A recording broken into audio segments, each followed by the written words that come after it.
I ran up a check, I might do it again.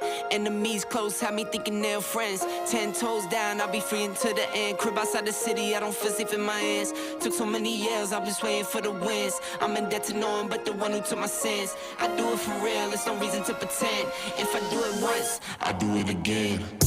Add it up, bankroll, euro, peso, add it up. I'm just doing me, everything is on me. Oh, you matter what?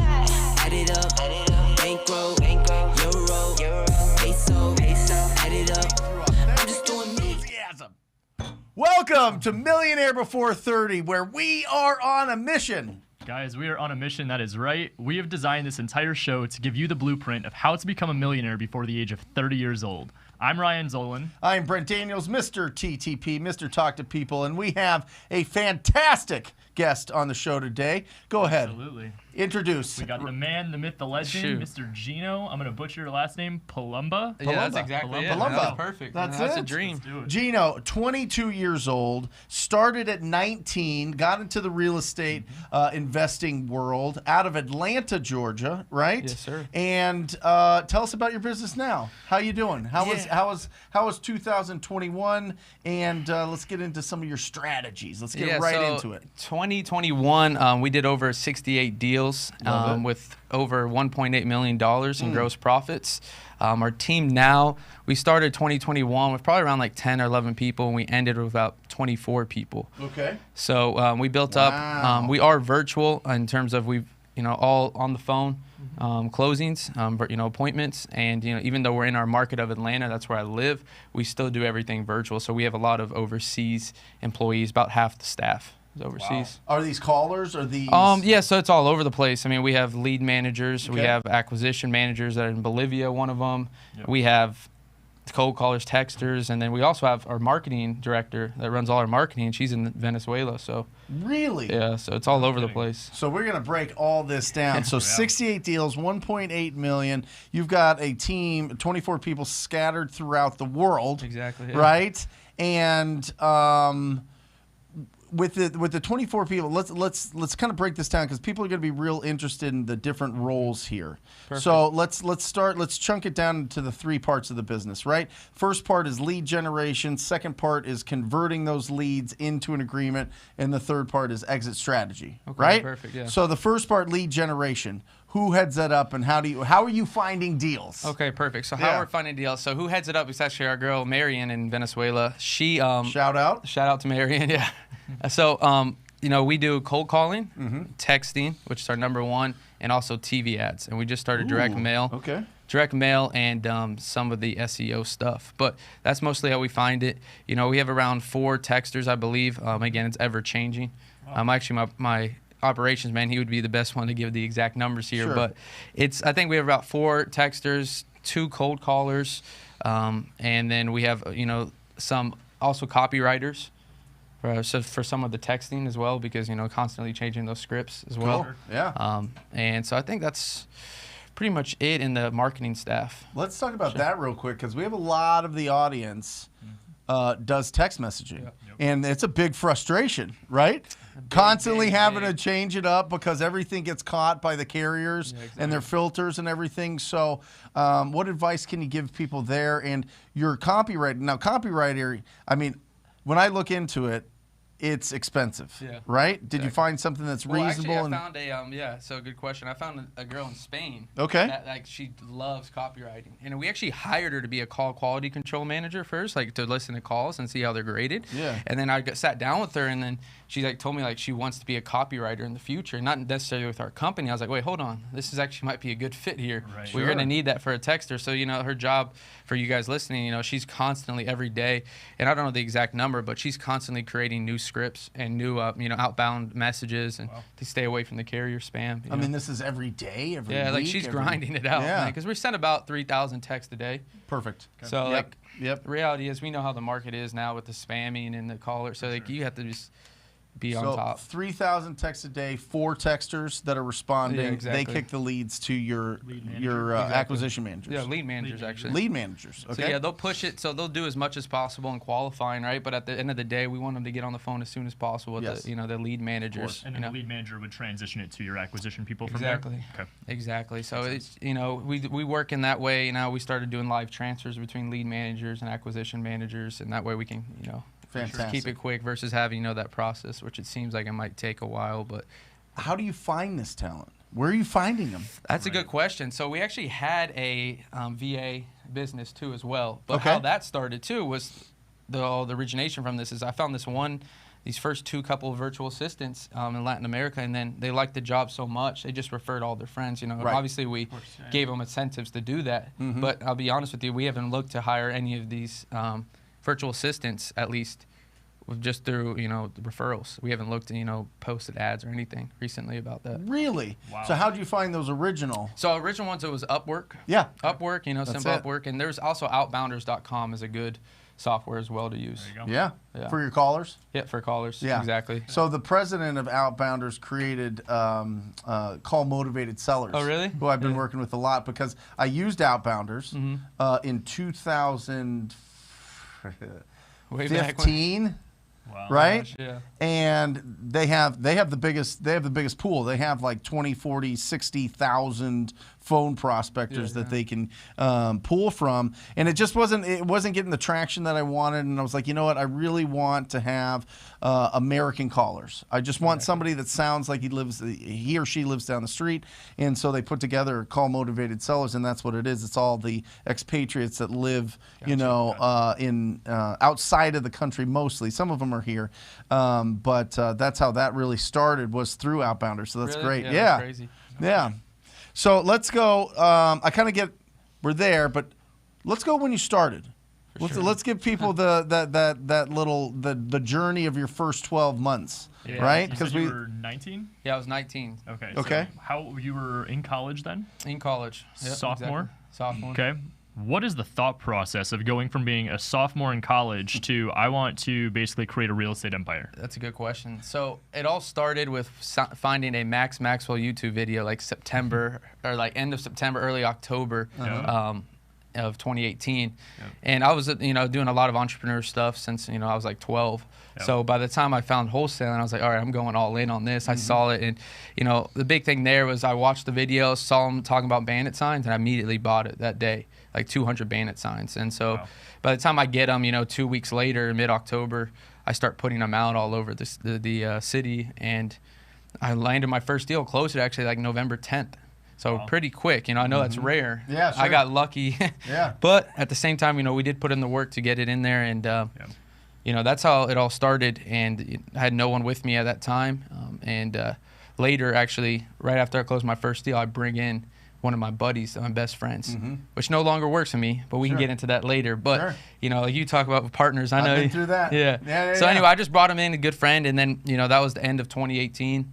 I finished up with school, and then I went really hard in 2019 after Christmas break, and just cold calling TTP, baby. That's it. Talk to those people. I love it. Wow. I love it. So you started, were you calling or did you outsource immediately? No, immediately I was calling actually the entire time. Calling probates, calling all this stuff, right? And, just trying to get those contracts. Weren't you scared though? I mean, you're 20 years old. Did you own any property at the time, or were you just renting or living with family or what? No, I was actually, my dad, I was blessed because he wanted me to go to college, so he bought me,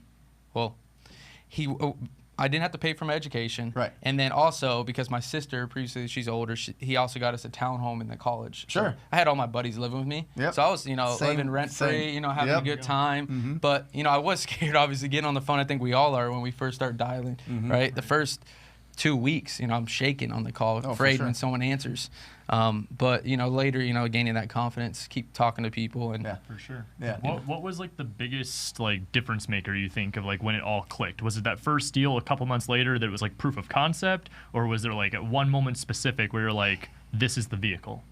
I would say it's probably, it has to be when I got the check, you know. But I mean, at the same time, when I saw people doing this and I saw who was doing this and like, you know, that if they can do it, I can do it, you know, because I saw younger guys doing it. And Jalen White was doing it too, you know, during that time.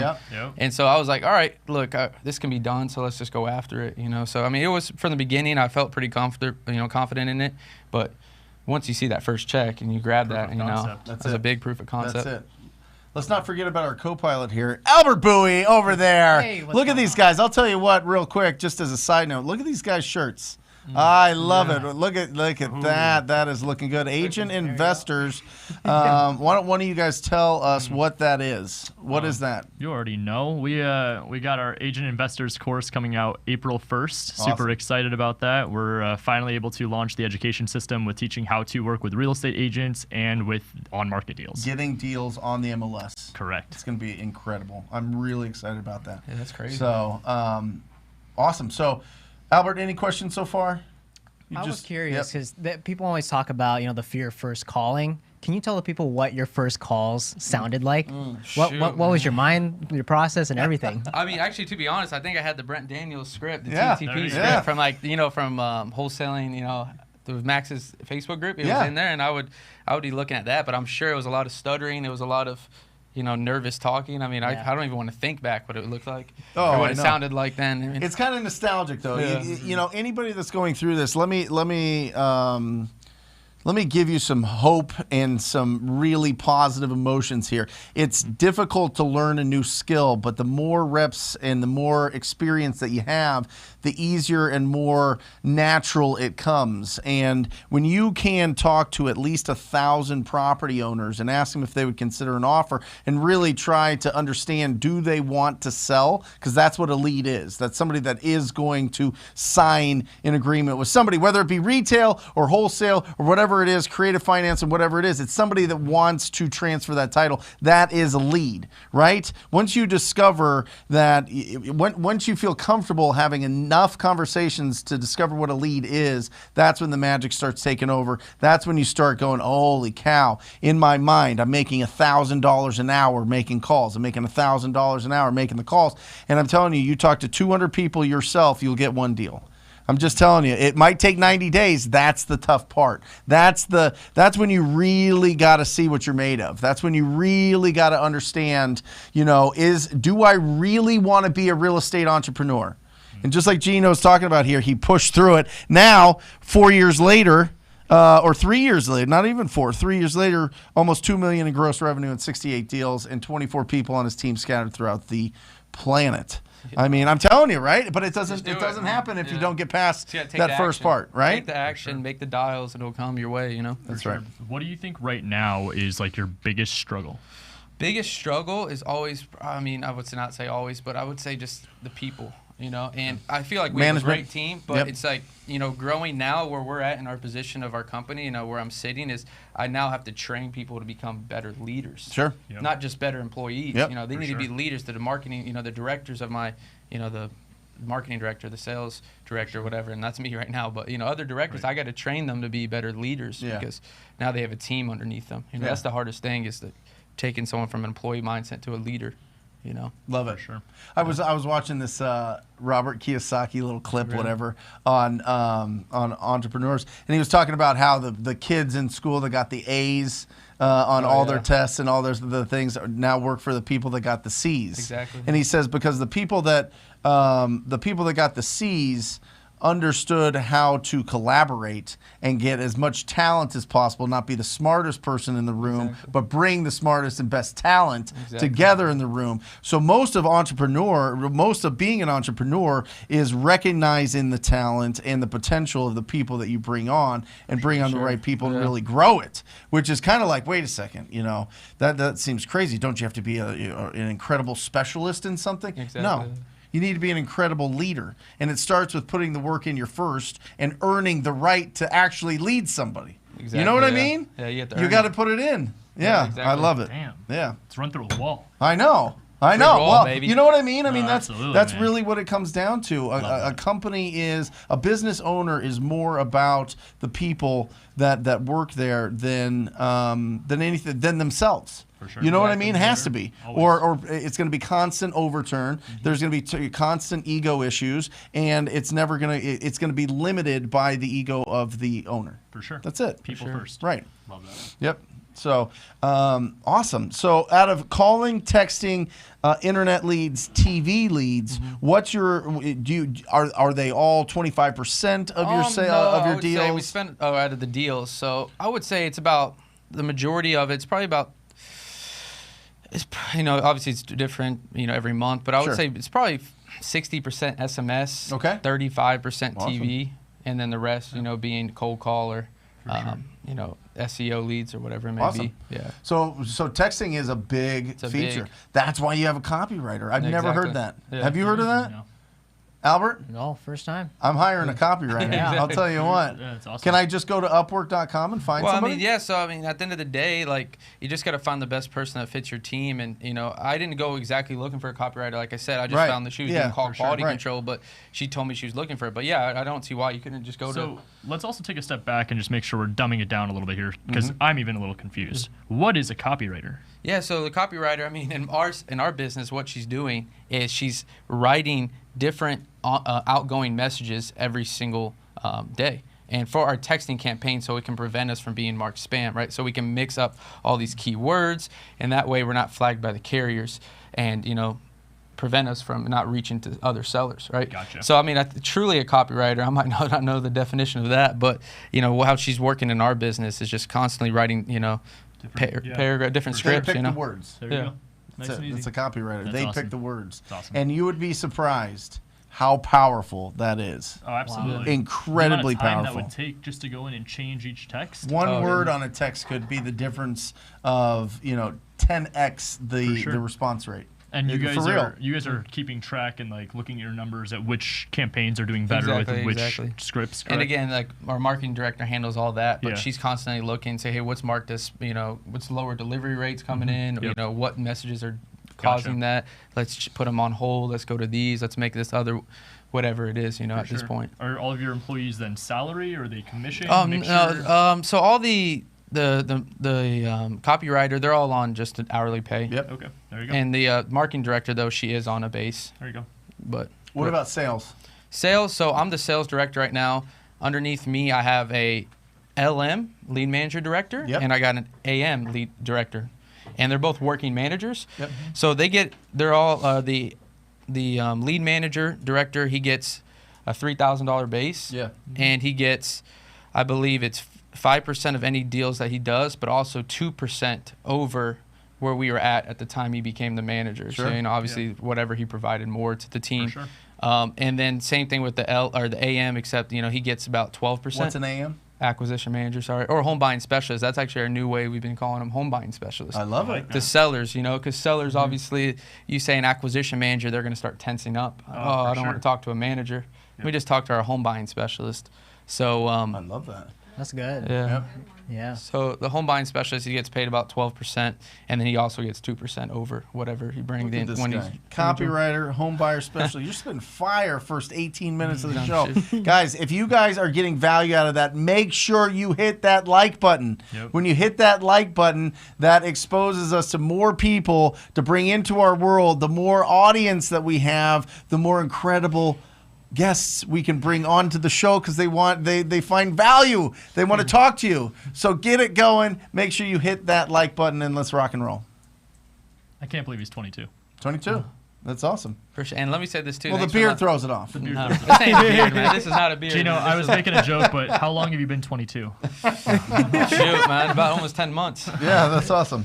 Man. Okay, so 60% from texting, 35 is. Talk to us about TV. When did that start? So TV actually started in a weird period of 2022 November. Yeah. Or excuse me, 2020 November. Yeah. Which we all know is the election time. Yeah. Right. So I immediately stopped that in November because the cost per ad, Was the cost per bananas. lead Yeah. went from normally like 250 to like Yeah. 800. So we stopped that, and then we started continuing it in December. But if if we also remember what happened December of 2020 is when Georgia had their Senate runoff, Oh, which I is know. the largest I know. campaign push. So we were still tempted to do TV during that. So we got it taken to us. But by the time March came, that's when we first got our first deal. So why I'm emphasizing this is like it took like 4 months to get our first deal closed, and we're spending $25,000 a month on it. Yep. Wow. So you could think, I'm over here thinking after December, January, February, no deals closed, $75,000 in the red. That it was getting a little scary. But good thing is we caught up. We used some better exit strategies towards the end of the year of 2021. And, we ended up with like a 2.7 return, return, right? 270% return, which is obviously not what we would love. At least at least 3 for TV, especially what we're spending. But, we're at a 2.7. But the reality of it, Steve was actually big in keeping my morale up. Steve Trang? Yeah, Steve Trang. And he was telling me, like, look, Gino, at the end of the day, like if you're on TV, that brand you're building, especially at such a young age, just stay on it because it's not you can't measure that. Is it you? Yeah, it's me on the TV On the ads? commercial. Yeah, There you go. it's me Do on people the recognize you? Not really, no. Some of my friends though, they do like they'll Snapchat it, on Instagram, like, yo, we saw you on TV, but like no one like has came up to me yet and said, you're from the TV ad. It's coming. Hopefully, Just one day. Yeah. Keep going. Just One day. keep it going. That's awesome. In there, you had mentioned you had to get a little creative and try some different exit strategies. Yeah, What does that mean? So yeah, what we did for a lot of about starting May to probably about September is we started selling a bunch to Open Door, taking it down and selling Open Door, and that's especially that's when they first started, not first started, but obviously, but that's when they were pretty new in terms of the Atlanta market at least, and they were paying boatloads of money for these homes and not barely any inspections because it's during COVID, and we just took advantage of that, to be honest with you. What about the hedge funds? Have you So messed around at all yet? we have a bunch of hedge funds, but what we were seeing during that time is just like Open Door was buying everywhere too. Easier. Yeah. And so it wasn't just like the hedge funds, double yellow, this and that. Like they were buying everywhere Open Door, and we were just, and we weren't even under an agreement yet. We didn't own the property, and we would already get the process started. Wow. Yep. That's awesome. So it was pretty powerful for that. You had them under contract. You submit it to them. You close on it. And then they close, and you get big about checks. 2 weeks later. Yeah. Exactly. We've done some with Open Door. We found in Phoenix the hedge funds. I mean, they're going 110% retail. You know what I mean? As is. Yeah. I mean, it's bananas. It's crazy. Right? It's different in every market. They have different buy boxes, but they're very bullish in the Phoenix Yeah, market. I know Yes. Phoenix. I'm sure in Atlanta too. But Yeah, they're pretty bullish there too as well. Is Atlanta your only market, or are you in other markets Just as well? Atlanta, just Metro Okay. Atlanta. Very Yeah, cool. I'm trying to hit a specific number before I think about any other markets. Absolutely.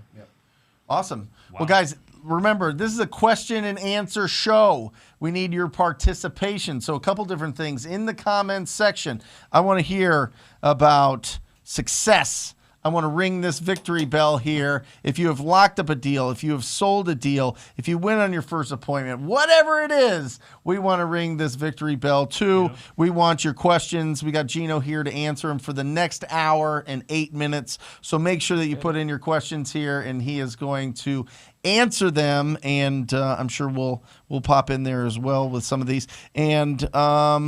And if you have not subscribed, make sure that you hit the subscribe button. We come out with new, exciting instruction every single day. And we go live 3 times a week. So make sure that you get notified when we do. Here we go. Lorenzo Harkins, is the majority of your staff virtual or in-house? Yeah, so our whole staff's virtual. And what I mean by that is we have no office. We have a lot of people in Georgia. You work from home? Yeah, work from home. Everyone works from home. Fantastic. Yeah. All right, keep so going. everyone works from home. We have about 8 people in Georgia, but again, there's no office. We have our dispo girl in North Carolina. We have all our VAs in Venezuela, Nicaragua, Bolivia, and even some in Spain. So yeah, no, we're I would still say even though we're in Georgia, we're still virtual, right? Everyone works from home. Do you ever struggle with like time zones with that? No, actually not really, because try at Venezuela is like right now because they don't practice daylight savings either. I think they're 1 hour ahead of Georgia, Eastern time. Yep. And then our dispo girl, she's in North Carolina. We do have a Texas lead manager, but it's an hour like or two. Spain or anything. Spain, that's a big one, but we have our copywriter there now. It's 6 hours ahead. Yeah. And So you do the she work, grinds submit it. and Yeah, boom. she grinds it Like during. just get it all. Yeah. And didn't you travel for a big chunk? Was it last year, the Yes. year before? How many days? Was it last year? Yeah, it was last year, That's where we found 2021. the VAs. Is it? No, I wasn't. So tell us about that. Yeah, no, I graduated from college in August of last year. Yeah. And me Wait, and my so you still, Yeah. you were running this business, going to college at the same time, exactly, yeah. living in a townhouse with your buddies. Yeah, exactly. All my buddies. Oh my gosh. Did they think you were crazy? Well, so one of them, like we were talking about earlier, he Yeah, was my partner. Okay. But then we decided to part ways in 2021, the beginning, January 1st of 2021. And actually, my other roommate now is the COO of the company. Awesome. So like it kind of like reversed roles a little bit. But we're all still really good friends. We hang out all the time. And yeah, but I ended up going in August of 2021. We went 80 days to Europe, me and my girlfriend. So yeah, we took off. 80 days. Took off, yeah. Insane, man. How did you unplug? Well, I mean, to be honest, I still worked. Right. But it was like 2 hours a day max usually. Mm-hmm. And, you know, we just had the team in place, right? And she's actually the TC. Yeah. So she wasn't unplugging at all. But, Yeah. you know, like she worked again like 3 or 4 hours a day, you know, cleaning up some titles and stuff. But, you know, we just did it, you know. You built it virtually. Did you build it virtually for this so that you Exactly, can So travel like yeah, that? Exactly. So actually one of my presentations in CG, Collective Genius and Mastermind we're in, is I did that whole based off of like, I have a text message from 2018 when I first started. And I was saying like, I want to be able to do this virtual. I was telling a seller this because she was like telling me that she's been to Switzerland and all this. And that's where I just came from actually that year. So I was like, yeah, I want to go there, you know, in the future. I want to live there for a couple of months. And so, yeah, I have a presentation on like how we built this around, you know, our lifestyle and Love it. how we That's wanted awesome. to do. Love it. Awesome. For sure. Awesome. What else? There we go. All right. Michael, SMS versus cold calling. It's not verse. It's both. Both. Yeah. Exactly. I mean, Michael, listen, if you're going to be paying for skip tracing, take advantage of it, right? If you can't get them on a text message, you got to call them. If you can't get them on a phone call, you got to text them. So you can do them simultaneously, which I highly suggest that you do to get the most out of your investment into those phone numbers or the addresses that you have skip traced. So do them both. If you look at our business, we made about $100 grand more cold calling last year than that SMS, but both of them were over $500,000. So well over. So it just depends. It just depends on where you're at in the beginning, and it depends on your schedule. If you are part time, maybe try out SMS. Try to send out 50, 100 messages a day and get the response and call the ones that respond to you. If you're not getting any traction, you got to pick up the phone. I mean, picking up the phone is a long-term skill. Your ability to communicate effectively with different personality and different communication styles is vital, not only for getting deals, but for being a leader and managing an incredible, robust team. So I would say get on the phone as much as possible. But if you're really, really, really congested with your schedule, then send out texts. There you go. What do you guys think? I would agree with that. Yep. I don't. Huh? Systems. Oh, batchleads.io for SMS texting. And then my cold callers are through callmotivatedsellers.com. They're very expensive. They're the best of the best. So if you don't have a huge budget, it's probably not the best What's expensive? one. I think they're $22 an hour now. Damn. Because of inflation. They were $20 an hour for forever. It might be 25. I mean, they always get so mad at me. They're like, Brent, you tell everybody it's like, $20 an hour, it's 22. And I'm like, oh, okay. We live on really tight margins. Okay. Anyway, I think it's 22 or 25. There you go. All right. The The Darren. Yeah, let's just go with that. For a newbie, what is the main tool to get? There seems to be different tools for each process. I think the second part of that absolutely answered it. There's so many different tools for each process. All three of us are going to have different tools we use. So, Well, let's hit them up go and down, just Let's go down just it. talk about it. what do you got? I mean, first you gotta get the data. Yep. Right. So Who whether are you going after? yeah, it's who you're going after, which that's like you said. There's so many different ways. How we do it now is last year we did a lot of prop stream stuff. Yep. And now we bought into another data provider, which is really expensive, Audantic. Yeah. So, that's how we get our data. What about you guys? Batch skip tracing. That's what we use. We're very, very, very small margins direct to seller. So like when we're pulling a list, it's like 1,000 to 2,000 Yeah. people. They're getting it off the MLS. MLS Oh, and yeah, agents. that's crazy. So that's where we do like 15, 20 a month. You guys need to talk. Yeah. For real. I remember You gotta Steve was add it telling to me it. about you. Yep. There you go. if you're just getting started out, my suggestion is you get Deal Machine, the Deal Machine app. Use TTP coupon code because it's the biggest discount they give. And I'm telling you, you build up your Driving for Dollars list. And what that is basically you go around your community and find the ugliest houses possible. And then you can skip trace in Deal Machine. I would highly suggest you get on your computer with your list, export it, and put it to batchskiptracing.com because the data is that they just have, they spend a lot more on their data. And it's just a better quality. And I want you to talk to more people. The more people you talk to, the more opportunities you get. And that's where I would start out with. I would start Driving for Dollars. And by the way, there is a free course if you really want to look at what this is on ttpinsider.com.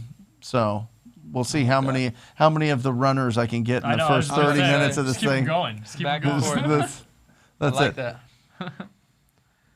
All right, Zania. So since your team is virtual, do you guys get all your deals virtually too? How would you recommend someone to start virtual with little to no budget? All right, so I'll answer the first question first. Do you guys get all your deals virtually too? Yeah, we get them virtually in our own market though, right? So we're not going on in-person appointments. The only thing we do have in person is off the walkthroughs and showings. We have a runner go out there. One of the frat presidents of the local university. Yeah, he sure. recruits all the guys, and they come out, all the members, and so they show the property to any potential buyers, right, with the sellers there. And then how would you recommend someone to start virtual with little to no budget?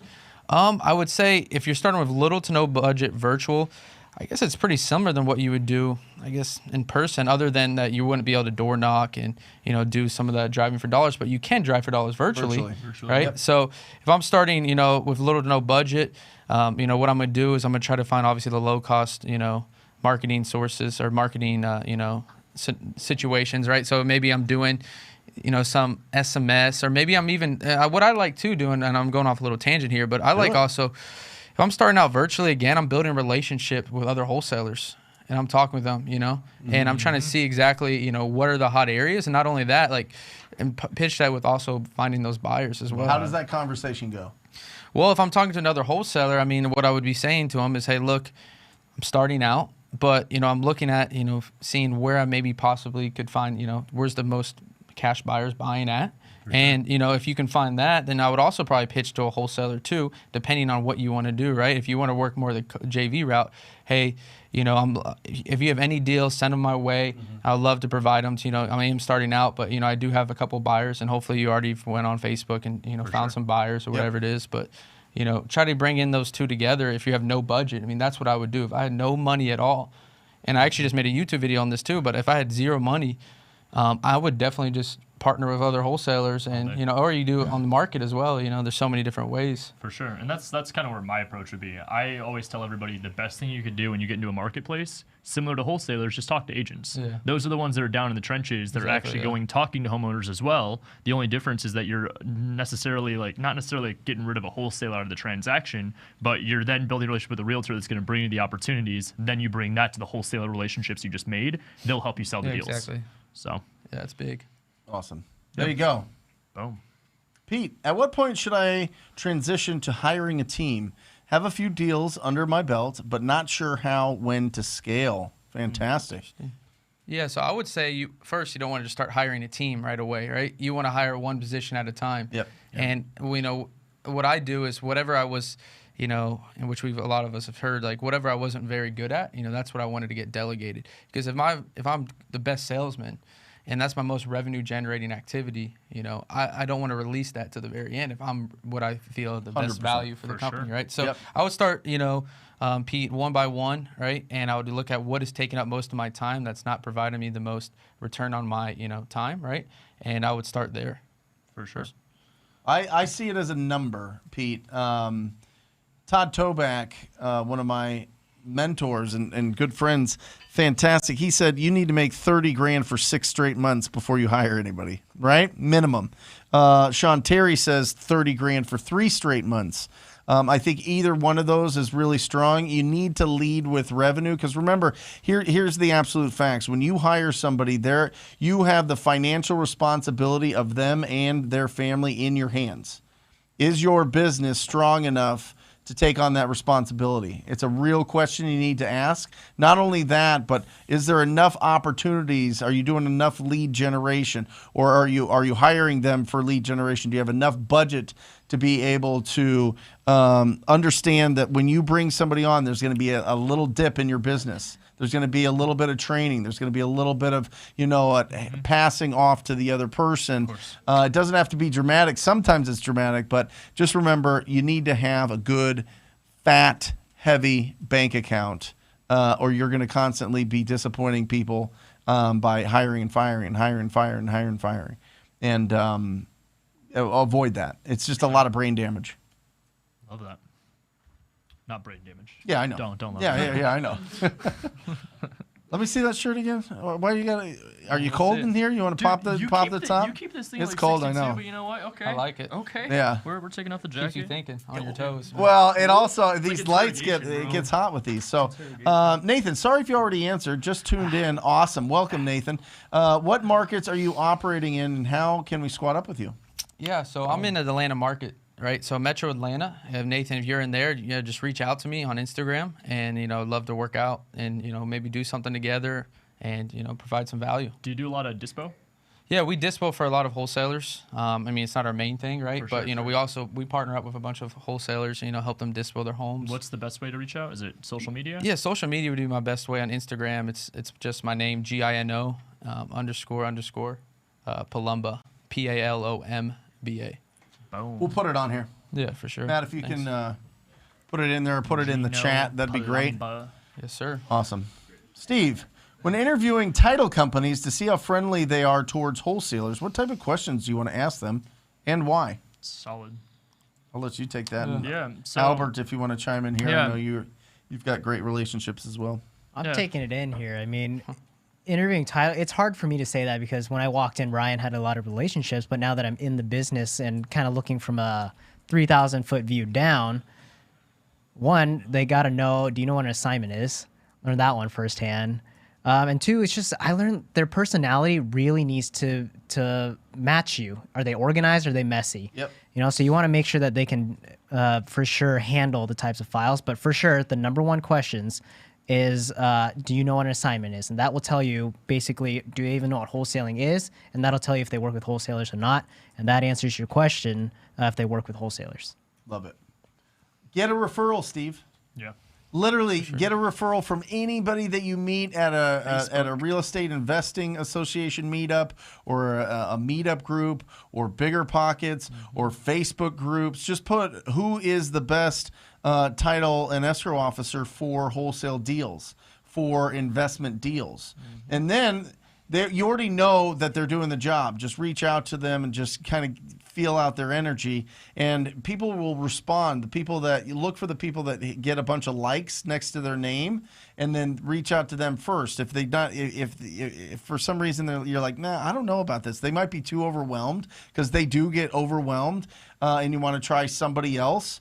You can certainly try somebody else. And the question I would ask them is one thing: who's your biggest buyer, and can you ask them for permission to give me their information? For real.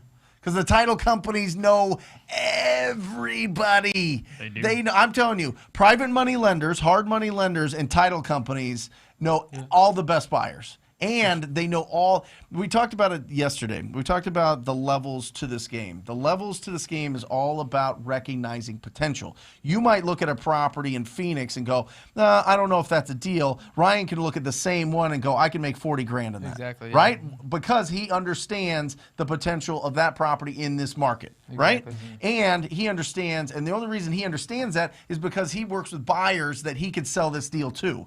So if you have more buyers, then you can recognize more potential on more deals and level up every time until you get to the point where you start masterminding with incredible people, right? And they're doing incredible things, and then all of a sudden you understand, you recognize more potential. Exactly. And then all of a sudden you're like, that piece of land I could make $20 million on. Yeah, exactly. You know what I mean? That's what developers do. That's how you level up as a real estate investor. I actually I'm want to telling hit you. on that too, Brent, because that just literally, like, summarize what we've been doing the last 2 months in our business. We changed how we get our MAOs, max allowable offers to sellers. Sure. And it's literally just based on the simple formula of what can we sell it on the MLS for? Yep. As is. Yep. And what do we want to make? Yeah. And there's cost obviously in between there. We got to pay a buyer's agent. We use a flat fee listing company. Sure. But after those fees come out, we actually did that presentation yesterday, and we pay every single deal. If you used a 0.7%, times ARV minus repairs minus your fee, even if you get up to 0.8% and even 0.85, we're still 25, 30 grand more than any other investor would offer to these sellers because we can sell it for sure. for way more money. Retail buyers. Exactly. Absolutely. So we're Right. skipping All day the long. investor out, of our formula. Because you understand the potential of those Exactly. properties. You look at it, and I see, and it's something that you see with Keegley and Jamil. I'll sell something and make like $90,000, and I'm like, I squeezed every exactly. every ounce of equity out of it, and then they're like, oh, they just made $12,000 on top. Like, what am I doing give here? up. What is happening here? It all comes down to understanding your buyer base and what their strategies are. The better you understand that, the better you can recognize potential. Exactly. That's yeah. it. That's big. And that's the bid. That's the deal. Yep. You want to take this one? Yeah, so Michael said, I found the best title company ever. What do I do when I get a deal 20 miles away? Can I still use them? Yes, you can still use them, at least in our market, right? We actually use closing attorneys in Georgia, and, they'll do closings all around the Georgia. No matter where it's in Georgia, our closing attorney can do them. So I'm sure that's the same with your title company. Michael, I do deals in Florida. You know what I'm saying? They will send a mobile notary anywhere. True. Mobile notaries will go to prisons. I'm serious. You know what I mean? They'll go wherever you like, send them. mobile notaries will go anywhere and everywhere. And I think, if you're in a virtual, if you have maybe an older seller or somebody that's not very tech savvy, or they want that knee-to-knee, face-to-face, belly-to-belly appointment to go over a contract and sign it, get a mobile notary. Right. They don't have to notarize it. They don't have to notarize a purchase agreement. They can just get it signed, but they look professional. They're showing up. They're usually, decently dressed. Exactly, yeah. They're there to get things signed. They'll go over the paperwork if you need them to, and it costs like $150. You know what I mean? Now, listen, if you can do it virtually and get it signed through DocuSign and save that, and it's a lot faster, do it. But if for those very specific people that you're not going to go meet and they're far away and they want that extra love and attention, send a mobile notary. I'm telling you, it's easy peasy. For sure. There you go. Uh-oh. Here we go. There you go. What's up, Nathan? Hey, Ryan, I got a deal for you in Kansas City, Missouri. You're buying flips out there, right? I actually am looking for some in the Midwest. So just send it to us on Instagram, either me or Albert, and then we'll get back to you. What are you guys doing? I've got some people that want to buy some properties in Missouri. I don't know. Who? Burr method? I don't know. Recognizing potential. Potential. Recognizing potential. Contract season worldwide. Calling is not a problem. Getting appointments is not a problem for me. It's closing the seller. Doesn't want to negotiate if you don't give the price they don't want, and then they just ghost you. I love it. We even have gotten ghost once we come to the agreement and send the contract over. Of course. Yeah. Of course. There's a lot to unpack here. I'm going to rip and run, but I want to hear from you guys first for sure. So what was the first question? The first one, closing. Closing more deals. Okay? So for us, at this stage in our business, like what we're looking for when we're talking to sellers, you got to see, when you're talking to these sellers, like, are there's true motivation? Is there a reason they want to sell? Because you're not going to be able to get every seller, obviously, to go with us, right? And I think, Brent, you used to always have a statistic out, but how many sellers, like in the marketplace, that actually go to investors? 6 to 10%. Yeah, exactly. Well, 6 to 10% are in distress at all times. Yeah, so like we're playing the needle in the haystack here. Look, so I train my lead managers, and this goes over, negotiating. I train my lead managers. Look, in 4.5 minutes, you should be able to know whether this is going to be a seller that wants to go with us by simply, digging deep into motivation, obviously hitting a little bit in price. If they're not there, we're not begging the sellers, to go with us, right? So we're going to quickly disqualify, and like I said, it's a needle in the haystack. We know it takes our callers 50 dials to get an appointment. So, hey, let's get the closest. We need to get the closest to those 50 dials as possible. Like, if this person's not a fit, let's just move on and put a follow-up with them, right? There you go. So for us, I mean, we're obviously a little bit more on the MLS agent side, Yeah. but we do get ghosted as well, where agents won't respond, or we'll submit an offer and then we just hear nothing after we built all this rapport. What we found is actually it's the likability for us. That's it. So they have to want to work with us. They have to like who we are. They have to trust us and know what we do as our processes. But then when you follow up, it's not as surprising. Obviously, there's a little bit of ways to kind of go around our method. They have people they work for. So when they don't respond as an agent, you can call their broker. Awesome. Okay, here we go. Yeah, this is gonna be. Listen, contract season worldwide. Becoming a unbelievable closer comes down to making sure that you pre-qualify these leads.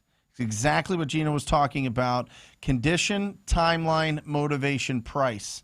These are the 4 things that you need to know before you go on that appointment. At least enough of them. Get an idea of those, because that is a qualified lead. That is somebody that is likely to do, no. Yeah, we'll get to that. Let me just rant for a second. So the condition, timeline, motivation, price, that's what you're looking for. You don't have to get all of them, but you got to get most of them. The more of those that you get, the more qualified they are. Then it's lead follow-up, and then it's 2 words: certainty and likability. Certainty and likability. If you go in cautious, you're going in, you're not really communicating effectively, you're going in and it's all, here's your offer, as opposed to building the relationship with them, you're not going to have the trust. When you don't have the trust, they ghost you. Or, remember, when it comes to negotiating, there's 2 things. Really, there's 3, but really, price or terms, right? So let's just say that you go into a situation where it's a decent property, but they want a high price. Well, this goes back to those recognizing potential. Can you sell this to a hedge fund? Right? Can you sell it to Open Door? Is it a situation where you can refer this to a listing agent that maybe they can't give you a referral fee in the closing because you're not licensed? Maybe you are licensed. If you are licensed, you can get 35% referral fees. Right? Or you could get a ton of goodwill with that agent and they hook you up with you running comps or, whatever, listing properties when you want to sell them for a discount if you do some flips. Or maybe they pay for all your marketing for the year. Right? Exactly. Maybe they pay for your dialer. Maybe they pay for your skip tracing. Maybe they pay for your prop stream and your deal machine, your batch leads. All of these ancillary fixed overhead costs that you have, they pay for that because you referred over. There are options on every deal. You can get paid on every single lead. But what if they want to do creative financing? Okay, listen, I can give you that price, but are you willing to take payments? Are you willing to take payments? Like, there's a lot of different tools in the toolbox. If you're just getting started, I completely understand. If this is like, a blowtorch to the face type of thing, you're like, oh my gosh, there's too many things. Just focus on ugly houses, okay? Focus on realistically pre-qualifying those properties. And use your personality, your certainty, and your likability to get those closed. There's no magic words. Yeah. There are some advanced agreements that you can do, right? When I come over to the appointment today and everything makes sense to you, is there anything stopping you from moving forward and signing the agreement? Setting expectations. Right? Always. Advanced agreements, Always. advanced agreements. So. I hope that helps you out. But that really reduces. And by the way, don't just send a contract over. Meet them face to face if you can, or virtually if you're going to do it. What do you suggest? That's what I was about do you to get say, on Zoom? No, that's a good question. So we do not send any agreements over unless the seller, and that's a part of our upfront agreement expectations, unless the seller's going to be on the call with us. Right. Sure. So if the seller says, I got to go, I can't do this right now, okay, well, we'll just have to do this another time then. Yep. Right, so we're not going to send that agreement unless we can go over it with the seller. As a professional courtesy, that's what we say. As a professional courtesy, what we do is we actually get on the phone with you, go through the contract, make sure you have any questions. Make sure we answer all your questions, and then we can complete the purchase agreement. Exactly. So don't just send and hope. Yeah, that's it shows a lack of confidence, and it gives people a feeling of, I can just stiff arm this person for as long as I want. And just No, like no. just like what Brent said too, is like like we have our guys that our acquisition managers, home buying specialists that will talk to the sellers and say, look, we have to go over this together. Oh, I'll do it myself. Well, I'll be honest with you, it's not my call. I mean, my boss will get mad at me if I don't go over this agreement with you. Blame I just game, always. right. Blame the boss. Yeah. Yep. And they're just gonna shop you around. Yeah. Yeah. Yeah. All right. From IG, David Barrera. How does someone learn their market for making offers? It's like Brent said at the beginning. It's just getting reps. I always say that your vibe attracts your tribe. So you got to like make sure the people that you hang out with are the ones that are constantly doing deals, or they're at least in the same trenches as you. So you learn by just getting around people that are doing it. That's how I started. I just brought value by bringing opportunities. And like my first 20 deals I brought to guys, they were like, Ryan, no way in hell is this a deal. And I'm like, oh, okay, well, what would make it a deal? And you got to be patient and understand you're going to get like a lot of people upset at front. But when you do it enough times, you're going to start learning the process. You're going to start learning where at least these buyers are going to buy properties at. And then like Gino said, just go in and offer 70% minus repairs, minus your fee. I promise you, if you're in a hot market right now, that number works. So I would just I would start getting around some more We're people. at 95% minus repairs, minus fee. Phoenix, That's insane. I bet. Yeah, I mean, it depends on where you're at. We 93. have the calculations for all that, David. So, yeah. Listen, learning your market, talk to your buyers. Talk to the people doing deals. Do a little bit of investigating. If you see a house that's getting flipped or a house that's on, Zillow, and it's staged and there's no clothes in there's no clothes in the closets, no food in the pantry, this is a flip property. Exactly. Do a little research. Put that address into Google and see what it sold for. They'll show you on Zillow, right? If it's a disclosure state. If it's a non-disclosure state, it makes it a little bit tough to find out what price point it was at. But you can try to do a little bit of investigating and see if it was once listed and taken off, and you can kind of get an idea, right? What did Tim say? Google that shit? Yeah, yeah, yeah. GTS, GTS, yeah. All right. From Samuel. My team is getting a lot of great deals under contract. I'm worried that I don't have enough buyers to sell them all. Any advice for building my list? What do you got? I mean, that's a good question, Samuel. My big thing would be is find the biggest wholesaler in your community or biggest wholesaler in your market, and I would start going to them. And these are great deals. That wholesaler will have the buyers to get the top dollar for you, and they're also going to make some money. But that's how you can build that relationship. I mean, as well as go to the title company or closing attorneys, like what Brent said. I mean, go and ask them who's their top buyers. These people are performing. That's why the closing attorney or title company is giving you their information. They're going to be the ones closing. These people are real buyers. And so if you can get those contacts, you only need 3 to 4 really good buyers in the beginning to get you, the price you want for your properties. You hit that right on the head. I started my first year and I had 5 buyers. I did $250,000 with on-market and agent deals with 5 buyers. The other thing you could do, I hate that it's the same answer again with Google that shit.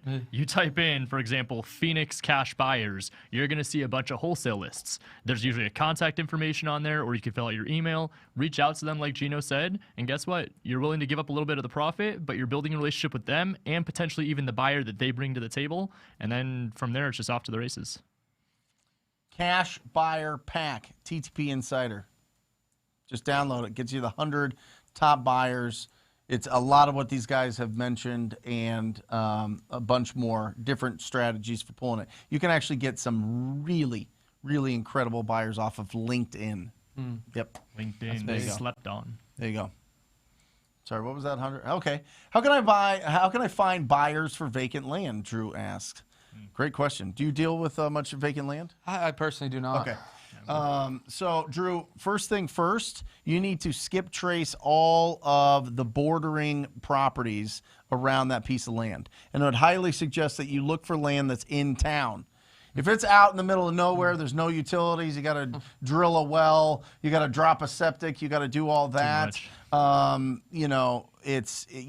You can sell those, but it's tougher, and the profits are much smaller. So I'd prefer if you stay in subdivisions, areas that have houses that are already built. One, you want to go to the neighbors and just say, hey, do you want to double your lot, or do you want me to sell this to somebody that's going to build something here and there's going to be construction?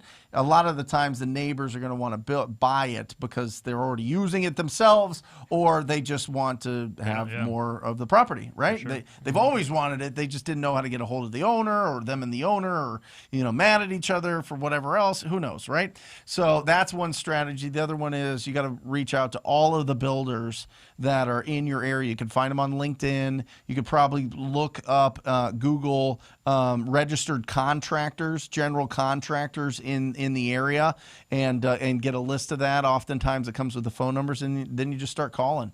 And then anybody that has done a great flip and or built a brand new property anywhere in that area, call the listing agent that sold it and have that conversation. I got a great property that you sold there. It looks fantastic. I want you to do another one. I got a great lot for you. Will you check it out? Boom. Yeah. Good stuff.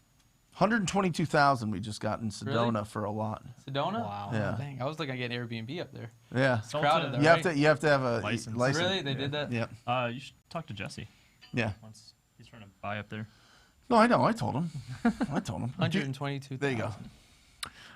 From JB, do you work with small businesses or just hedge funds?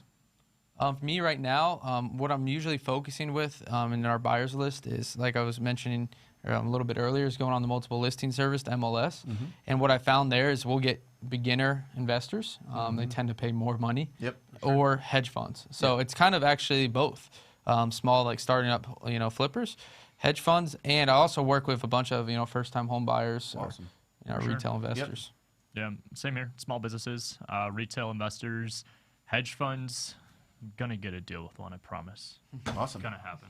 Guys, if you're getting value out of it, hit that like button. It helps us out so much. Hit that like button. Boom. D struggles. Have you tried wholesaling commercial properties? Yes, absolutely. It just you have to have, with commercial properties, you need to have a robust list of commercial brokers. Let me explain something about the commercial business. All right, commercial brokers, all they do all day is make cold calls and reach out to people to build a relationship with all the owners of commercial buildings to try to someday get the opportunity to sell those or get a price out of them that when somebody comes to them and says, hey, I need to find a building for whatever it is, they have it in their pocket and they go, well, this one's not listed, but I can talk to the owner. Last year he wanted 2.7 million. I can see if that's the same. Would that work for you? That type of thing. I'm going through it right now. I've gone through it. I understand this. All right. So with commercial, it's all about the brokers. If you get a deal, you need to call around all the brokers on loopnet.com. Loopnet.com. It's kind of like the MLS for, it's the public version of their MLS. It's like Maybe the a Zillow. CoStar. Yeah. It's like the Zillow of CoStar's the Their main commercial MLS. MLS, yeah. But go on LoopNet, get all those brokers and sell it that way. And also, if you get it, Dre struggles, I would send it out to all of your buyer lists anyway. You would be surprised. You would be real surprised who responds and who sees it and who passes it off to somebody. And then if that doesn't work, go to the commercial brokers. Yeah, absolutely. I want Dre struggles to be like Dre wins a lot. You know what I mean? For sure. Like let's switch Not that Dre around. struggles. Yeah. No struggling. Yeah. Nikki, do you guys invest in mobile homes also? Any tips on determining ARV for those? So absolutely. My family has a mobile home as a rental down in Tucson. We picked it up a couple years ago, 55,000, rents out like 866 a month. Mobile homes are great. The biggest thing for me is just making sure the land is owned, not leased. That's it. Say that again and explain that. Yeah. Because it is it's very weird because you're like, oh, that's a mobile home park. Right? No. It's different than a mobile home community. Yes. Mobile home community is different than a mobile home park. Correct. Right? So typically like a mobile home park, you will own the land. Right. Where like the community is like a 55 plus, or it's just a community where the homes are affixed to the ground and the land they have to pay for, almost like, think of it like an HOA payment every month. So while you may only pay $30,000 for the mobile home, it's super cheap and that's great. You have a $700-800 a month lot lease, and you will never truly own the land, which is why that deal for most investors is typically a little more less appealing. So Yeah, you have to go through the DMV. You have to go to the DMV motor to buy it. vehicle division. to Literally. transfer title, No, as opposed and to they escrow. I've seen it go both ways too, like where it can be done at a title company, but the DMV is still involved with paperwork. Gotcha. It's just it's a little sloppy. Awesome. They're great deals. Just make sure they have land, Nikki. So the question with that is, do you own the land as well? Correct. Yep.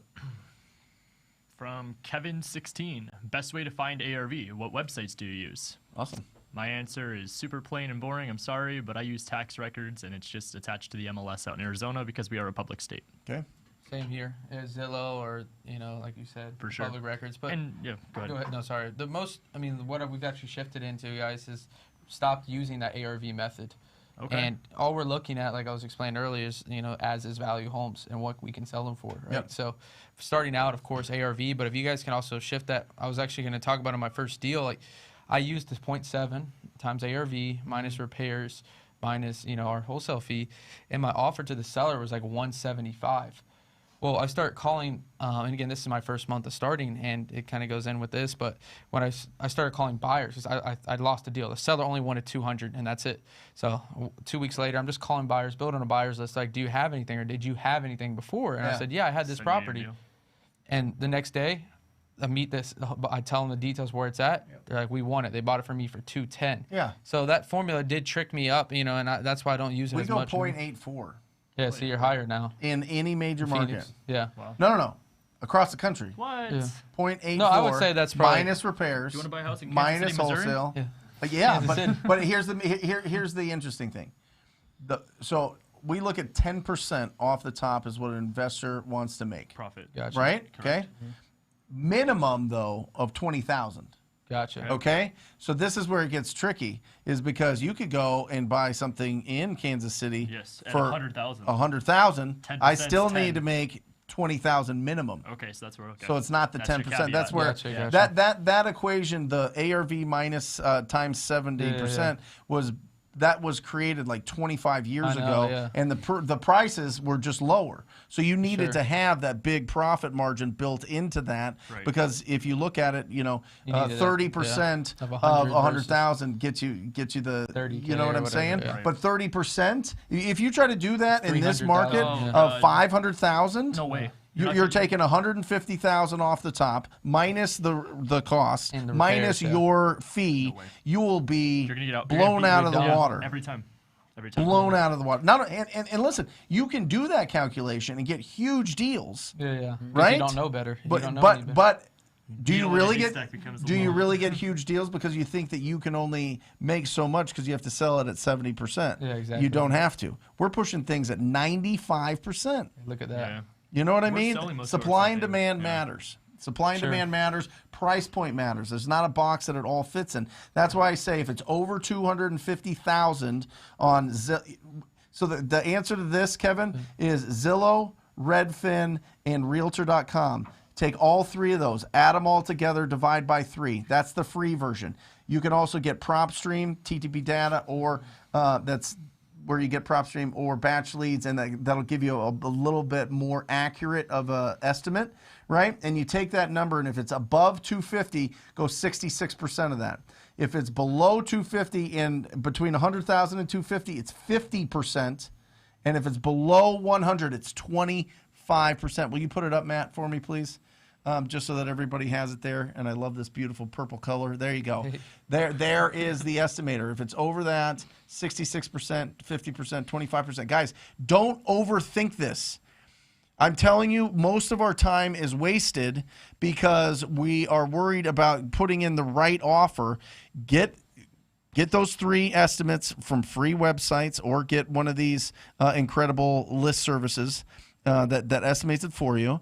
Times it by 0.66, 0.5, 0.25. Offer them that. They come back. If it's anywhere close to that, great. Put it in front of your buyers and learn. Sure. That there's too many people. Paralysis by analysis, you gotta just do it. perfectionism, and procrastination. The 3 Ps, right? Yeah. That the paralysis by analysis is real because we freeze up when we don't understand something. And when you're coming in at 19 years old and you're like, I've never bought a property before. I've never even thought about it. I've never comped properties. I Yeah. don't know what's going on. It's all right there. It's all public. Google that shit. For real. Put the address in there and get the values. Confused mind always says no. So Yeah, for Absolutely. sure. Absolutely. Yep. Awesome. JF. How do you determine ARV on land? Also, what is the buy formula for land? Got lots of land questions today. Awesome. With us, what is it? I mean, it just depends on the build. 20%. 20%? Yeah, 20, 25%. So listen, whatever the highest comp is in the area, brand new build and or a flip, a builder's going to budget about 20% of that for the land. Acquisition, so you need to be under that. Exactly. So some land, they just need to deed to you if you're under like 150,000 or 200,000 or 300,000. You know what I mean? You literally, if you're under 250,000 and it's a piece of land, you need to get it at like $3,000 to $5,000 to $10,000 and sell it for 15 to 20. For real. Yeah. It's crazy. Do you do a lot of land deals? I mean, I guess you got one in Sedona. I've done a lot of land deals. It was a big focus, and we still go after them. It's just people either want nothing for them or they want 10 times what they're worth, right? So mine backs up to a mountain, so it's worth 110%. Yeah. There you go. Yeah, so JV, do you work with smaller cash buyers in Georgia or just large ones? Ooh. And I kind of, referenced it a little bit. It's kind of both of those. So, like I mentioned, you tend to get more money from the newer, small cash investors when they just start in the industry, right? And they may be working on their numbers more, but, and then as well as the large ones, if I'm looking at those big hedge funds and retail, Which retail is your funds. primary focus right now? To be honest with you, to be transparent, it's probably, I don't really have a focus because I'm just putting it on MLS. So whoever can give me the best terms, and what we found too, Atlanta is just, Metro Atlanta, it's a big, hedge fund market as well. So on the market, I mean, we have private, relationships with hedge funds, but as soon as we put it on the market, these hedge funds will pay more. The same hedge fund that we gave the deal off market, they just compete with each other. So let's dig into this a little bit because you've got unique paperwork that you put together with the owner of the property to be able to list it on the MLS, right? Exactly. So what do you put together and how do you explain that to them? If they're like, I don't want it on the market, I don't want to mess with that. It is. So it all starts with negotiating, right? And so when we give the offers to our seller, we first preface it as this is what your property qualifies for. Your property qualified for $110,000, right? Let's say they're asking $150,000, and let's say our MAO is $150,000 in this case, right? Okay. So we'll come in there and we'll say, your property qualified for $110,000. Again, we do that because it sounds like it's a loan. Like when you go to the bank, you get a loan for $110,000. They tell you qualify for that. You can't negotiate with the bank, right? So subconsciously, we position our words like that. And then what happens from then on is, we hit them low with that first offer. Hey, Gino, I just can't do 110, I need at least 145. Okay, but what if we could, maybe, I'm not saying I could, but come up to, 112, that probably wouldn't make a difference to you. I'll give you some of that Steve's, the little or Sanders probably stuff. not. Yeah, probably. No, Gino, I mean, the reality is I need 145. That's the lowest I'll go. Okay, and I'll probably hit him one more time or I'll train my AMs like, okay, so even 115 is probably just no way it would work, right?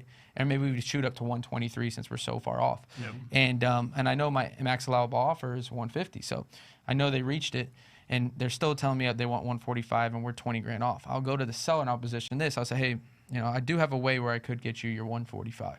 Now, it would require you just to be flexible with me on one thing. What is that, Gino? Accessibility. Oh, why do you need accessibility? Well, in order for me to come up to your $145,000 price, I'm going to have some of our retail investors and other financial partners come through the property and take a look at it. Now, you're going to get the price you want at the timeline you want, but this is just going to be the thing that I would need you to kind of give us some leadway on. Yep. I don't care. I just want my 145 on this timeline. I don't care how you give it to me. And so then we go over the agreement with the seller, and then, we have the rights list on the MLS. And we say, you remember when we talked about you being able to give us this lead way? This clause here is the reason why we're going to expose it to the MLS. You're going to see the property on the market. Now, again, you're getting the price you want at the timeline you want. Okay, that's fine. So what would be the difference then for the audience listening? Because a lot of them might be familiar with like a novation agreement. Break down the difference between novations versus your strategy. Well, it's the same strategy. I actually have the novation clause in my agreement. Now, the novation, when it comes into play, is once you find that retail buyer, what we decide to do with it, right? So once we find that buyer on the MLS, let's say at 185, now it's Do they have to be cash? So if it just depends. To be honest with you, that's a good question, right? So How do you get an assignment fee? Finance. yeah, so assignment fees. You have to double close. So what you'll see is if it's an FHA or VA loan Yep. that has seasoning period, you have to hold it for 90 days, right? Right. Yep. You have to do a novation, right? There's no way you can change the chain of title without having the novation now. But everyone else, it just depended on the lender, and there's no way you're ever going to do an assignment fee with this With a lender, strategy, yeah, no. unless it's cash. Unless you and you can put that on the multiple listing service on the listing, say I Cash only want only. cash out only, Yeah. Right. and then you can negotiate an assignment fee. But what we started doing is, hey, look, let's just put it under an agreement with the best terms, right? Okay. And if they're conventional, that's fine. We're going to go talk to the lender because, like I was explaining a little bit earlier, is we have 60-day closing dates on these. Yeah. Right? Because that's first off gives us plenty of time to find a retail buyer and gives, we know retail buyers close in 30 days average once they do their appraisals and all that, right? So in that time, we'll go talk to the lender and we're open with them what we're doing. And this is what we've been doing. And they've been telling us, like most of the closing attorneys and the lenders say, hey, we do not care as long as you are not, getting an assignment fee as long as you double close. Now we do have some lenders we've talked to. You need to hold it for 7 days, which is fine. Then we'll take it down. We're luckily in the position now to use private money, take the property down. We can make an extra 30 grand, pay the seller an extra 20 grand. Wow. It's a win-win for all of us. So So what do you use an ovation agreement for? So I rarely use an ovation unless it's FHA or VA because in Georgia, if I was just talking to a guy, I believe he's in Washington, and they have excise taxes. And so, it's like 1 to 3% of the in Georgia, we do not have that. So if I had to, pay that 3% every single, I probably would be focusing more on novations. Yeah. But so I don't have to pay that, transfer of ownership. For But sure. since we just double close, it's about $1,500 in closing costs, do So depending. you can close the same day Same day, I've closed with multiple lenders. with same day. conventional. Conventional, exactly. Do you make Wow. the? It's just all with the lender, right? Because some of these lenders, at the end of the day, I mean, it's just all with the lenders. Like some of them do not, don't even care, right? Yeah. for sure. Do you make the sellers pay the commission, or do you guys pay that? So we pay the commission. Okay.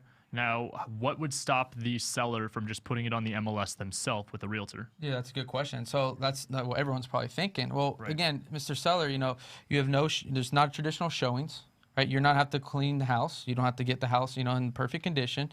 Hey, Mr. Seller, as well, we're going to do this as is. You're not fixing the house. Not only are you not having to clean it and make it prep it for showings, you're not fixing the house. And 3, you're not paying realtor commissions, not dealing with any of that. But no, hey, if you do want to go the realtor route, that's fine. If you have the time and the energy to do that, why aren't you doing that? Yeah. And they'll tell you, well, I just want an easy sell. Okay, yeah, we can do that for you. Right. Wow. And get you the price you want. Does that, So go ahead. with a conventional buyer, aren't they doing inspections? Right. Yep, they do inspections. So obviously, Appraisal. we pick, yeah, exactly. So we pick, the best terms. Okay. So, it's a pretty hot market, right? So we can kind of dictate those terms. You tell them the So- seller will not do any repairs. So exactly. So you can do your inspection, but if you're not buying it as is, Exactly. It's done, yeah. We're done. And this is what we look at too. If we have 10 offers on the property, what we'll do is we'll start, if we're going to take someone, they better have, 3-5 days Of course. DD, and they better have either waived appraisal or contingency. And we also put in these escalation clauses in our agreement. Hey, look, if we have the potential or we have the opportunity to also, if we get a better offer, to terminate your agreement. That's one we put in very rarely, just if we're like very that'll piss strict. some people off. Yeah, and we do that with some hedge funds too, and yeah. like it would definitely, it's something rarely done, but if we get an aggressive, that's what we got to do, Yeah, that's what we got Burn to that do. bridge, brother. What is your average profit on a deal like that? Because I can see where if the higher price point commission comes in at 2.5%, which is I'm assuming what you guys are paying. Yeah, we pay 3% to the Okay, buyers. so 3% even better. You pay 3% to a buyer's agent. Does that ever eat into your profit heavily to where? So yeah, good question. I mean, on our calculator, I have an Excel sheet. I made this little Google sheet, and the Google sheet it has it built in there. Obviously of us paying sure. these costs. So how we break it down is what's the market as this price we think we're going to list this property on the market. And again, this is what my home buying specialist acquisition managers are looking at to get the MAO. Yeah. Right. And we have the realtor cost MLS fee, the flat fee listing. So it's already backed out ahead of time. Right. Into our margin, and we're still paying 30 grand more than any other investors using those formulas we talked So about. you just put it under contract with the seller. Exactly. And then you're just going straight contract to the other. There's no other Exactly. paperwork besides the purchase agreement? No, so we have an attorney in fact and that allows and that's us part of the attorney. the in agreement. fact, is an agreement that Yeah. you have. The seller and you. Yeah, exactly. Correct. To allow us to put it on the market on their behalf. So you are literally the same exact business model as an ovation Exactly, agreement. same The only thing. difference is that you're not partnering up with the sellers and fixing the property and splitting the profit. Yeah. You're honoring what number they want and then letting the retail Exactly. market just Dictate whatever we're selling it for, and that's what, Brilliant. that's a there's so many different novations. Like we're not even doing any work in this case, like you said. How did you come up with the strategy? I mean, for mentors, I've paid a lot of guys to learn sure. these strategies that Yeah. are doing Yeah. crazy amount of deals a month. And you guys get it free. If you're Yeah. getting value out of this, hit that like button. Hit that like button. That is awesome. Daniel was up. What did he ask? It just, sorry, it went away. Daniel, new TTP family member as of yesterday. He's rocking and Hey, rolling. Just closed an 80K Oh, deal. heck yeah. Ring that bell right there. Yeah, well, we did yesterday. Yeah, we we did. celebrated it. Are you more stressed out that with that much overhead, or do you feel relaxed, not that it's delegated? Let me see. Now so that it's delegated. Now that that it's it's delegated. delegated. Okay, there yeah. you go. Yeah, I mean, I trust my team, and we have a bunch of overhead. I mean, we pay a bunch a month in marketing. Like, I mean, it's for sure. But at the end of the day, if we're What's your just marketing budget? about 55,000 a month. Perfect. Yep. 55 to 60, depending. Yep. Do you guys and flip it all either? Or is it just even though I was down like 75 grand, and I saw the pipeline I was building, I saw the connections, and that's still hard to swallow. Yeah. But just seeing that it was successful for other people, just just believing. Yeah. for sure? Love it. It's awesome. Awesome. Another one for Gino. All right. So Luis said, Gino, I have a bunch of leads in Charlotte and all over North Carolina. Question one: Are your buyers paying whatever amount the DD fee is, typically $5K, whether on or off market? I'll answer that question first. So, yeah. So the DD fee, like the EMD, I'm guessing you're saying, right? Yeah. The due diligence. So yeah, they're paying. We'll raise it depending on how hot the deal is, right? So $5,000 is pretty typical. Standard, yeah. As standard That's for it. what we're doing. Yep. Now, do you guys have in Atlanta? There's another fee, and I think Texas has it. It's like an escrow fee. It's separate from your EMD. Just want to make sure we're clarifying. we don't guys use don't have that one. that. Yeah. Okay, cool. At least I'm not Some using areas it. do. Yep. So Yeah, what is their $100. buy box, please? Thanks. So I do have a hedge fund in North Carolina that we deal with. To be honest, I'm not familiar with the buy box. My dispo girl would know that. But if you want to reach out to me after this, we could talk about it for sure. DM him. There you go. There you Yes, go. sir. Oh, the Sedona Uh-oh. deal? There you go. Were you part of that? Anthony did it. Awesome. Well, then at you that. ring it, brother. Let's go, Ingrid, Anthony. Look at that. Let's That is go, awesome. Ingrid. 250. Let's 250K assignment on the Sedona deal, right? And I'm pretty sure this is what gets her out of her 9 to 5. Awesome. Oh. Congratulations, Ingrid. That Awesome. is absolutely incredible. So happy for you guys. And by the way, fantastic deal. I actually, you sent it to me. I looked at it. If I had any interest in development, it would have been it would have been a smart deal. But it went to even smarter guys, Luke and Jake, and I couldn't be happier for them. They are now building, I don't know, 50, 60 doors right now, and growing from there. So That's awesome. that is absolutely incredible. Congratulations. That is That's a great. big one right there. 250K. I'm telling you, it breaks your brain. After if you get a one 50 deal. if you get a 50K plus deal, your brain is changed forever. Always. I'm telling you. Yeah, I that's remember when it crazy. hit me, I literally I went into like panic mode. I was like, what is happening right now? I checked my account and instantly like everything got watery and my legs kind of got and I was kind of like blurry-eyed, and my wife's looking at me like, what the hell is going on over there? Sick or something? You know? Look at the bank. And I was just like, I can't believe this. I mean, I was in a rough financial shape, and that pulled me out and really helped out. And part of that deal went to, so I had a judgment. I had signed an office lease when I was a young man.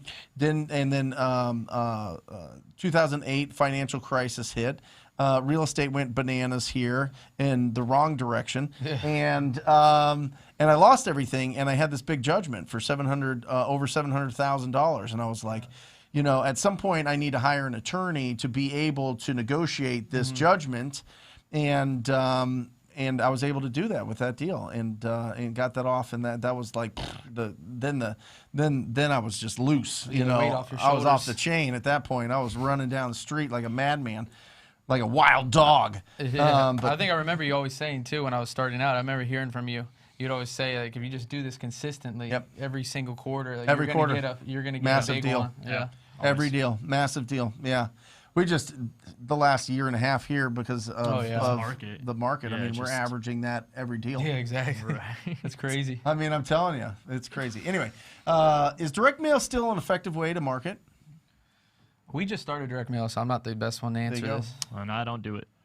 Great. Listen, every marketing channel is an opportunity. Just gonna stay I will consistent, say a couple different things. One, really just I would target the ugliest houses, the 1,000 most ugliest houses that you possibly can. And I would do handwritten notes. I really would. If you don't have time to write 1,000 times a handwritten note, I get it. Then you can hire Ballpoint Marketing. Ryan Dossey, great buddy of mine. He has a phenomenal company there, Ballpoint Marketing. And they do that for you and send it out. And I would just stay super focused on it and test it. But I will tell you this, Gray, or Jay Gray, if they call you and you don't answer live, you are throwing money into a fire. Mm-hmm. You're throwing it, you're burning it all up. You might as well just, go crazy with it. You know what I mean? Like, it's not, you need to answer it live. That's how important it is. Answer it live, pre-qualify them, and see if they want to sell. All right? For sure. There you go. Awesome. For CC, do you rotate Cold calling. Okay. For cold calling, do you rotate numbers to reduce spam likely? We call it TTP here. If you don't want to use CC, that's Yeah. fine. We just call it talking to people. It makes it a lot it's more like- positive. Right. You know, TTP, cold man. calling feels so like, oh, God. Yeah, it feels like It's so corporate. cold and it sounds so terrible. Yeah, it sounds- I rebranded it. I rebranded it TTP. So let's get to it.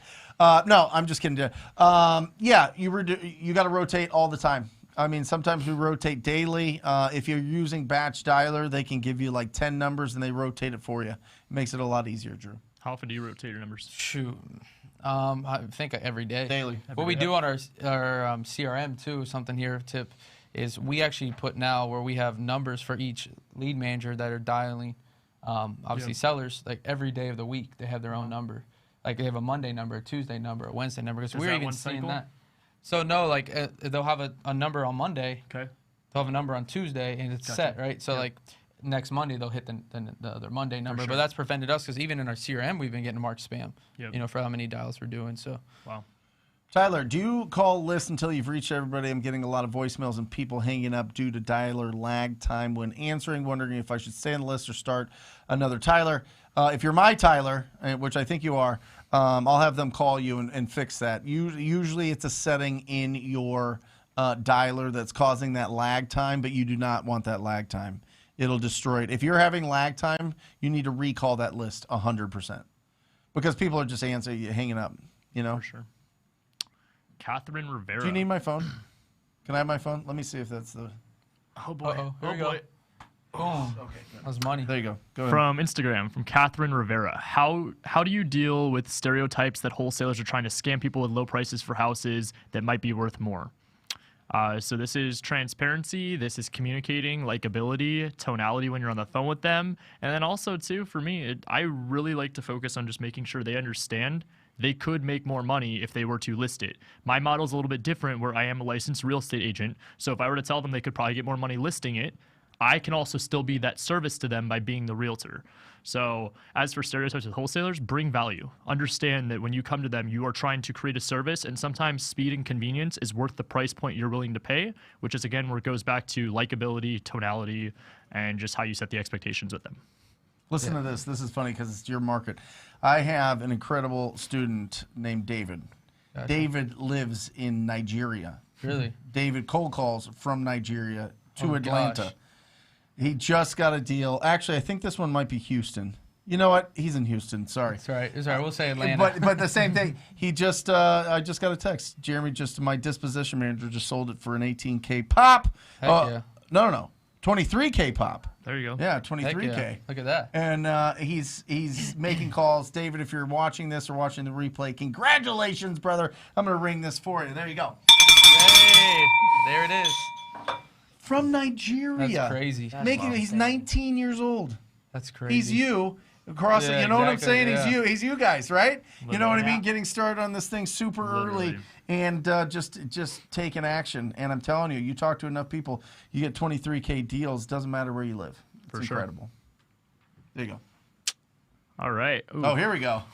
Finally. From Lorenzo Bye. Lorenzo Harkins. What's the best kept secret for grabbing more deals from the MLS?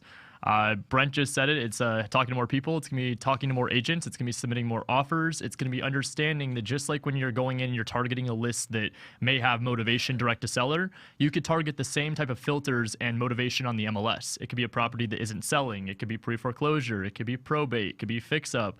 All these things that we're going to be going through inside of our course. Awesome. Tim Keegan. Is it possible to JV with real estate agents if you have a seller lead with no pain but wants to sell in the market? Absolutely. All day long. It's called Absolutely. referral. Yep. You got to be careful with how you word it with them because they may not be able to give you the commission, but you could be a marketing company that invoices them.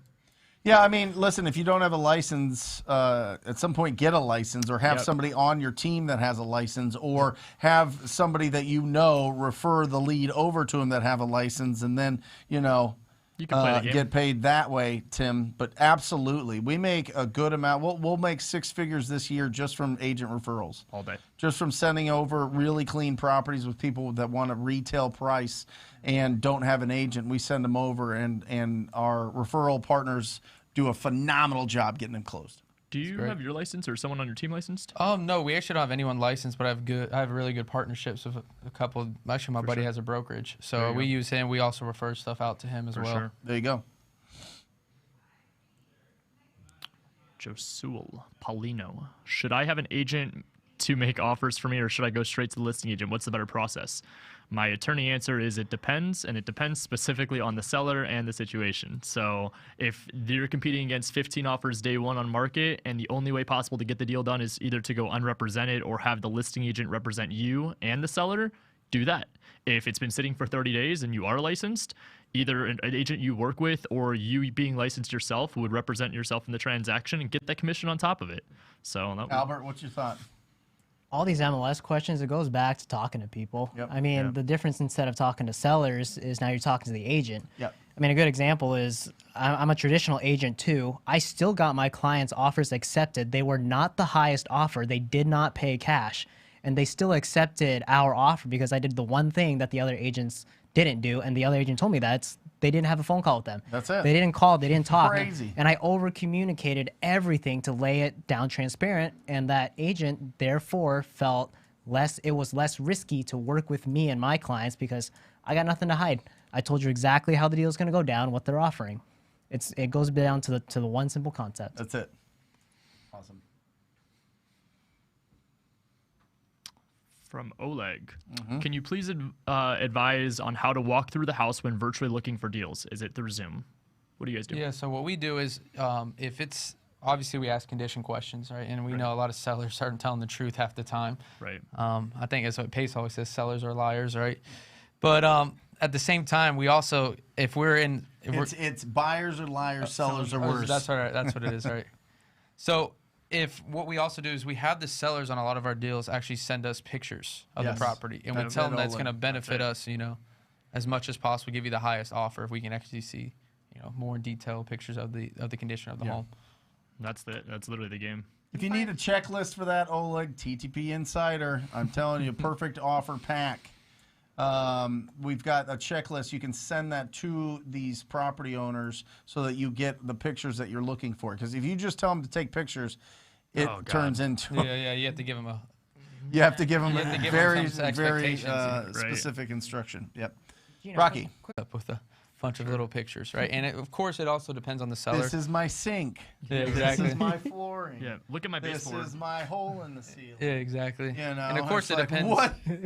You sent me 3 pictures? None of them are like the kitchen or value. bathrooms or anything. Yeah, that's crazy. Can you send me more? Oh gosh. Yeah, then Okay, it's a I'll pain. try. And that's when we try to go out there, and we also read the seller. If it's an older person, they're not using their phone, right? No. So we'll go out there and we'll say, hey, we'll do the convenience for you. Just be 15 minutes. You know? Yep. For sure. So just to clarify, agents can wholesale while contracted with a realty company. Yes. There you go. Awesome. There you go. The answer is yes. Last question.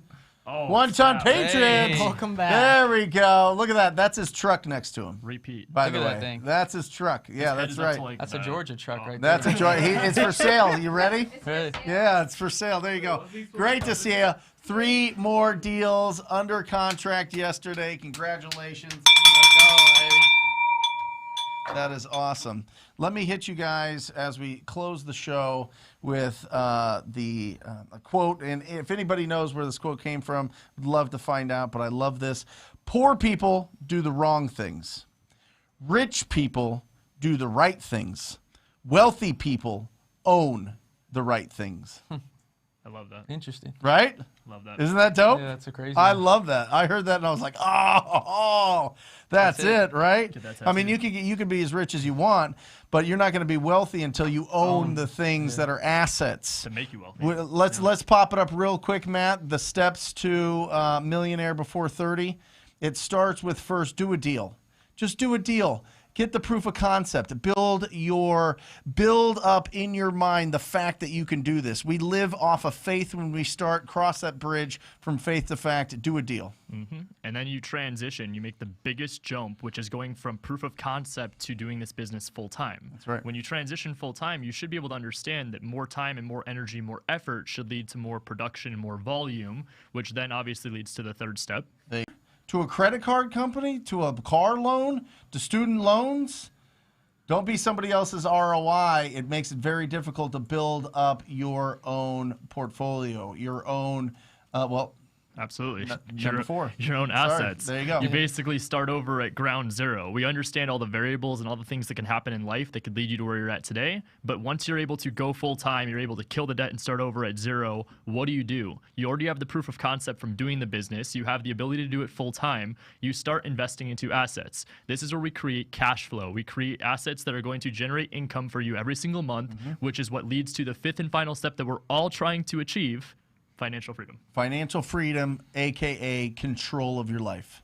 Control of your schedule, control over the time you have left. When we start out, we trade our time for money, and then our money starts making little babies and starts giving us more time. That's what it does. I like that. So that is our show, Millionaire Before 30. You guys got this. We love you guys. Gino, thank you so much. That was Thanks that for was having me on. incredible. Appreciate it. That Thanks was for a having hot me, dude. 90 minutes. That Let's was go. really, really great. Yeah, we'll see you next week. Love you guys. See ya. I ran up a check, I might do it again. Enemies close, had me thinking they're friends. 10 toes down, I'll be free until the end. Crib outside the city, I don't feel safe in my hands. Took so many years, I'm just waiting for the wins. I'm in debt to no one but the one who took my sins. I do it for real, there's no reason to pretend. If I do it once, I do it again. Add it up.